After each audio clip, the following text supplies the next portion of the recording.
ನಮ್ BTM layout ಅಲ್ಲಿ ಈ ತರನು ಒಂದು ಜಾಗ ಇದೆಯಾ ಅಂತ ನನ್ಗೆ ಗೊತ್ತೇ ಇರ್ಲಿಲ್ಲ.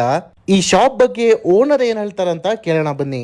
ಹಾಯ್ ಸರ್, ನನ್ನ ಹೆಸರು ಸಚಿನ್ ಅಂತೇಳಿ. ನಾವು 5 ಜನ ಫ್ರೆಂಡ್ಸ್ ಕಲಿತು ಈ ಒಂದು ಸ್ಟಾರ್ಟಪ್ನ ಮಾಡಿದ್ದೀವಿ ಸರ್. ಇದ್ರದ್ದು ಮೇನ್ ಇದು ಬಂದ್ಬಿಟ್ಟು ಆಂಧ್ರ ಪ್ರದೇಶಲ್ಲಿದೆ ಸರ್. ವಿಜಯವಾಡ ಪಕ್ಕ ಮಚಲಿಪಟ್ಟಣಂ ಅಂತೇಳಿ ಬಂದರ್ ಅಂತಿದೆ ಸರ್. ಅಲ್ಲಿ ಅಪ್ಸರಾ ಅಂತೇಳಿ ಇದೆ, ಅಪ್ಸರಾ ಅವ್ರದ್ದು. ಅವ್ರ ಕಡೆ ಆಂಧ್ರ ಪ್ರದೇಶಲ್ಲಿ ಸುಮಾರು ಕಡೆ ಅಪ್ಸರಾ ಅವ್ರದ್ದು ಇದ್ದಿದ್ದಕ್ಕೆ ಅವ್ರ ಕಡೆಯಿಂದ ಹೆಲ್ಪ್ ತಗೊಂಡು ನಾವು ಬ್ಯಾಂಗ್ಳೂರಲ್ಲಿ ಕರ್ನಾಟಕದಲ್ಲಿ ಎಲ್ಲೂ ಇಲ್ಲ ಸರ್ ಈ ತರದ್ದು ಕೋವಾ ಪ್ರಾಡಕ್ಟ್. ಈ ತರ ಕೋವಾದ ಪ್ರಾಡಕ್ಟ್ ಕರ್ನಾಟಕದಲ್ಲಿ ಇಂಟ್ರೊಡ್ಯೂಸ್ ಮಾಡ್ಸೋಣ ಅನ್ನೋ ಉದ್ದೇಶದಿಂದ ನಾವು ಅವ್ರ ಕಡೆ ಹೆಲ್ಪ್ ತಗೊಂಡು ಅವ್ರ ಹೆಲ್ಪ್ ಇಂದಾನೆ ನಾವು ಮಾಡ್ತಾ ಇದೀವಿ. ಪ್ಲಸ್ ಇಲ್ಲಿ ನಮ್ಮದ್ರಲ್ಲಿ ಮೇನ್ ಬಂದ್ಬಿಟ್ಟು ಬಾದಾಮ್ ಮಿಲ್ಕ್ ವಿತ್ ಕೋವಾನೇ ಮೇನ್ ಪ್ರಾಡಕ್ಟ್ ಸರ್. ಯಾಕಂತಂದ್ರೆ ಬ್ಯಾಂಗ್ಳೂರಲ್ಲಿ ಎಲ್ಲಾ ಕಡೆ ನೀವು ನೋಡಿರೋ ತರ ಪ್ಲೇನ್ ಬಾದಾಮ್ ಮಿಲ್ಕ್ ಸಿಗುತ್ತೆ. ಬಟ್ ನಾವು ಅದರಲ್ಲಿ scoop badam milk with khoa ಅಂತೇಳಿ ಕೋವಾ ಮಿಕ್ಸ್ ಮಾಡಿ ಕೊಡ್ತೀವಿ. ಅದರಿಂದ ನಿಮ್ಗೆ ತುಂಬಾ ಚೆನ್ನಾಗಿ ಟೇಸ್ಟ್ ಬರುತ್ತೆ. ಸೊ ನೀವು ವಿಸಿಟ್ ಆದಾಗ ಕಂಪಲ್ಸರಿ ಅದನ್ನ ಟ್ರೈ ಮಾಡಿ ಬಾದಾಮ್ ಮಿಲ್ಕ್ ವಿತ್ ಕೋವಾನ.